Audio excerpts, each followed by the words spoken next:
Hi, welcome back to the AI Explorer. Look, OpenAI is working on something that might sound bizarre at first, but when you dig into it, the whole thing starts making a lot of sense. They're building an actual physical gadget. We're talking about a real device you can hold, designed by Jony Ive, yeah, that Jony Ive, manufactured by Foxconn, and apparently meant to sit right there on your desk next to your iPhone and MacBook, as what they're calling a third essential device. Here's what makes this weird. It's tiny, has no screen whatsoever, looks kind of like a pen, and inside OpenAI, they're calling it Gumdrop. Now, based on supply chain leaks, some court testimony that accidentally went public, and reports coming out of both the US and Asia, this isn't just some experimental pet project. This is OpenAI making a serious play to control how you interact with AI before Apple, Google, or someone else completely locks them out of the game. So, the device itself. OpenAI hasn't officially announced it yet, but we actually know a surprising amount already. Right now, it's in the design phase, and they're targeting a launch sometime between 2026 and 2027.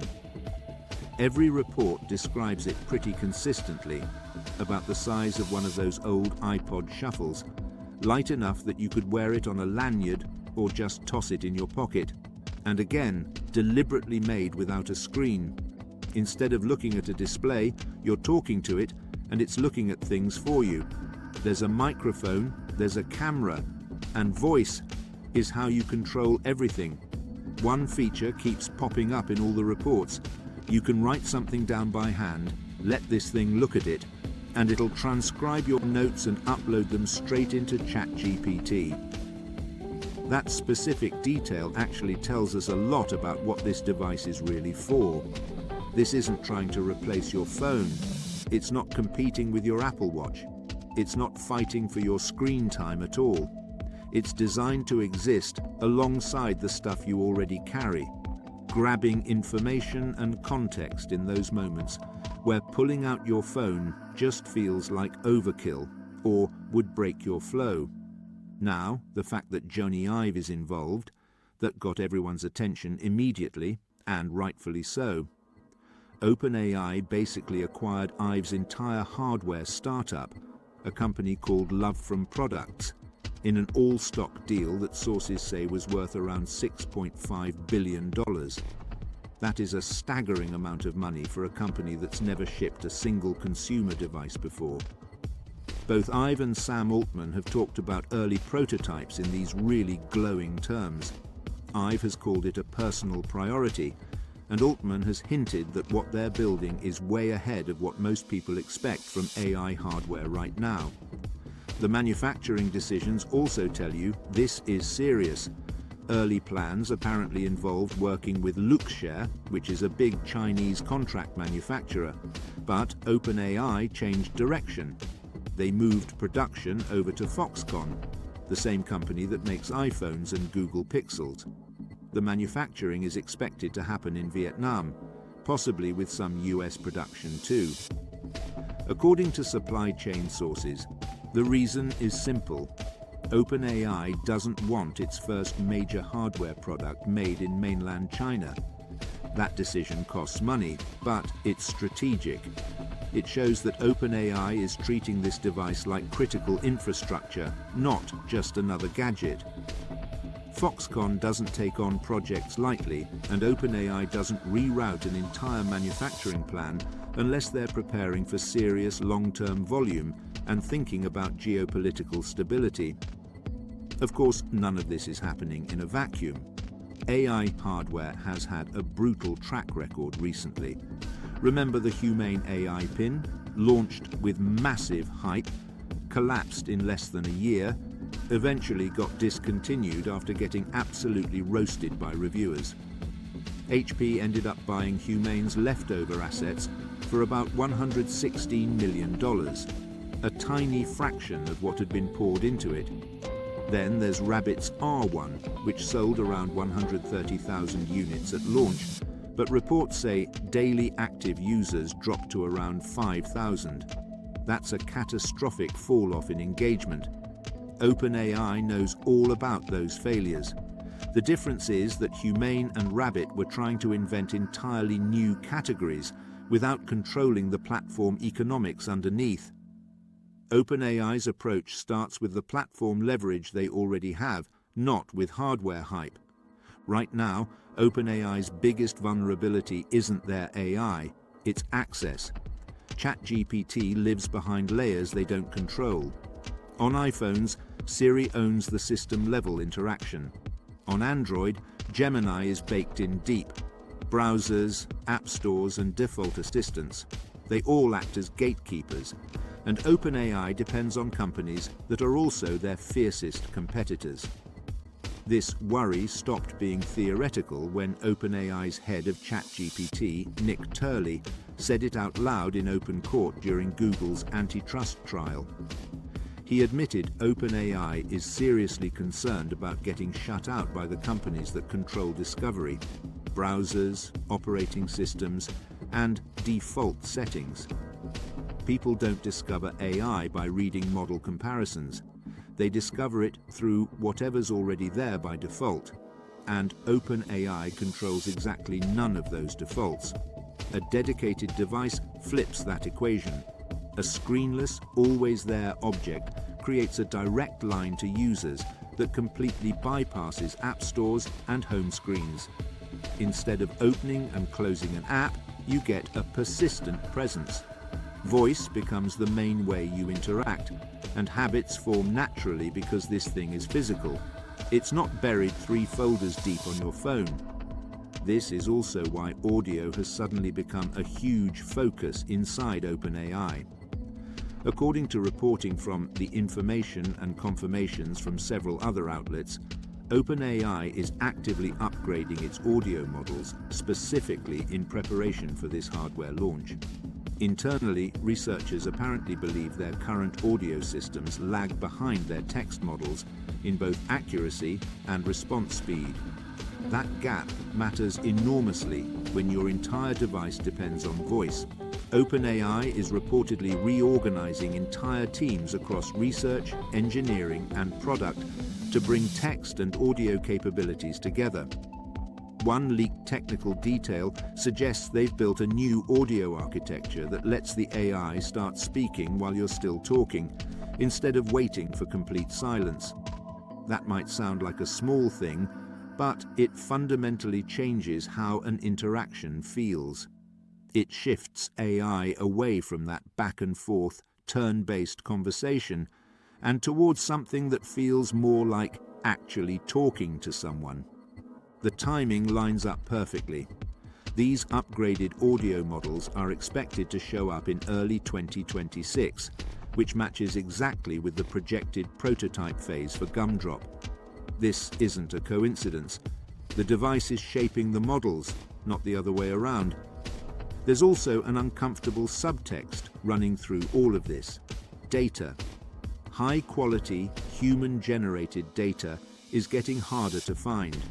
Synthetic data helps, but it creates distortions and feedback loops. A wearable device that's constantly capturing audio, environmental context, and handwritten input, that's a powerful new stream of data. Some people have half-jokingly started calling Gumdrop a reality scraper. And while that's mostly speculation, the incentive structure is pretty obvious. OpenAI hasn't said this is the goal, and the company would face immediate backlash if the device behaved in any way that felt opaque or creepy. Privacy is the single biggest existential threat here. A screenless device with a microphone and camera has to ship with hard physical mute controls, visible indicators showing when it's active, transparent logs you can review, and meaningful processing that happens on the device itself, not just in the cloud. Humane's failure made that lesson painfully, publicly clear. Without trust, this device dies on arrival. From a business perspective, Gumdrop isn't meant to make money purely from hardware margins. Estimates put the retail price somewhere between $199 and $299, with manufacturing costs around $70 to $120. That's decent, but not game-changing. The real money sits behind the device. If even 25% of buyers convert into paying ChatGPT subscribers at $20 a month and stick around for 2 years, that's roughly $120 in lifetime value per user. At scale, that can rival or even beat the profit from the hardware itself.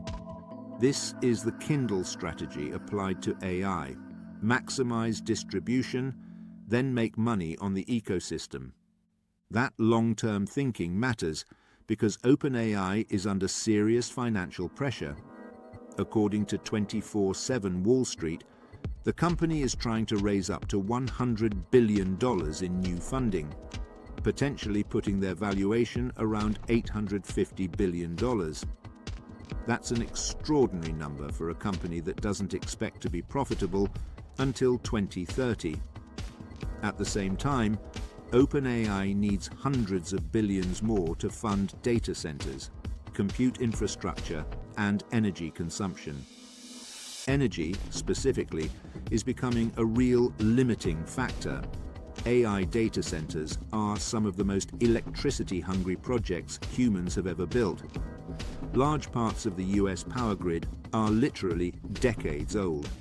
Electricity prices are climbing, and local opposition to new data centers is growing because of concerns about pollution and strain on infrastructure. This isn't just a technical problem anymore, it's political. Competition is getting tighter too. Alphabet's Gemini 2 and Gemini 2 Flash have already beaten GPT-4o on some benchmarks. Microsoft, Perplexity, and xAI are all pouring billions into closing the gap or leaping ahead entirely. There's this growing belief that AI models will eventually converge in quality. Everyone will offer similar capabilities at lower and lower prices. If that happens, intelligence becomes commoditized, and distribution becomes the only thing that matters. That context explains why OpenAI is thinking way beyond just one device. In recent reporting, the information suggested that Pinterest could become an acquisition target in 2026, with OpenAI named as a potential buyer. Pinterest brings a unique combination of assets, around 600 million users, a massive image dataset, high purchase intent, and an existing advertising business that's already working. Outbound clicks to advertisers recently jumped 40%, and their Performance Plus ad suite has reportedly delivered 24% higher conversion rates for retail advertisers. Combined with conversational AI and generative image tools, Pinterest could transform into an AI-native discovery and shopping engine instead of just a passive place to browse inspiration boards. Monetization is still a challenge, especially in the US and Canada, but the strategic fit is pretty obvious. Even more striking was OpenAI's openness to buying Google Chrome. In court testimony, Nick Turley straight up said that OpenAI would be interested in acquiring Chrome if regulators forced Google to sell it as part of antitrust remedies. Chrome isn't just a browser, it's the primary gateway to the internet for billions of people. Owning it would let OpenAI introduce an AI-first browsing experience at a scale that's basically unprecedented.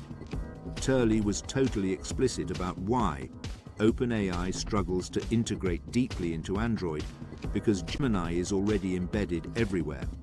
Discovery happens through browsers and app stores, and OpenAI doesn't control either one. Buying Chrome would change that overnight. Of course, this only becomes possible if the courts actually force Google's hand.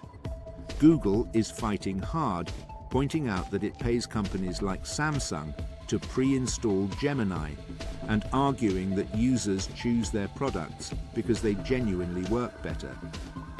When you connect all these moves together, Gumdrop, the audio models, the interest in Chrome, the potential Pinterest acquisition, this device stops looking like some quirky AI pen. It starts looking like the physical edge of a much, much larger strategy. Hardware, audio, browsers, platforms, distribution channels, they're all part of the same fight. OpenAI is racing to secure direct access to users before those doors slam shut for good. The biggest risk here isn't failure. The real risk is irrelevance. A beautifully designed device that works perfectly fine, but never actually becomes essential to anyone's life. A subscription funnel dressed up as innovation instead of an actual paradigm shift. But even that outcome might still serve OpenAI's broader goals, because in a future where AI is everywhere and increasingly interchangeable, the company that controls how people interact with AI ends up controlling everything else. So here's the real question I want to leave you with. Will people actually trust a screenless AI device enough to make it part of their daily routine? Drop your thoughts in the comments. I'm genuinely curious where you fall on this. If you found this breakdown useful, hit that like button, subscribe for more deep dives like this one, and thanks so much for watching. I'll catch you in the next one.